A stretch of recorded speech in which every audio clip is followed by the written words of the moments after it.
इंग्रजी भाषेत गवताला म्हणतात घास. रवींद्ररावांचं नाव घेते तुमच्यासाठी खास. गुलाबाचे फुले साडे नाव घेते बॉम्बेच्या पलीकडे पेरले चांदे तिकडून निघाले महात्मा गांधीने फेकला जाऊन तिकडून निघाला तुळशीरामने फेकले शाही तिकडून निघाले नीलाताईने फेकला गोडा तिकडून निघाला तिरंगी झेंडा तिकून चढत मजा जर गुलाबी रस्ता मंदिराचं नाव घेते आज संध्याकाळी 5 वाजता.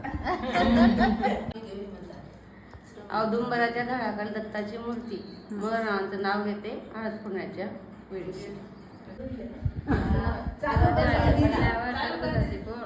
किशोर पाटील रामाने खाल्ले रामफळ सीतेने खाल्ले सीताफळ श्रीकृष्णाने खाल्ले दही अभयरावांनी केले माझ्या मंगळसूत्रावर से. बोला. महादेवाच्या मंदिरावर सोन्याचा कळस विनोद पाटलांचं नाव घेण्यात मला नाही आळस. सासरे आहेत प्रेमळ ननंद आहे हौशी महेश रावांचं नाव घेते हळद फोडण्याच्या दिवशी. नोकरी सरकाराची गुलामदारी नशीब माझं वागेचे लाश पडून गेला शेतकरी.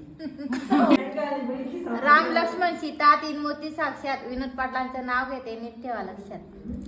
मातेला नारळाचा कळस श्याम पाटलांचं नाव घेते हळद फोडण्याच्या वेळेस.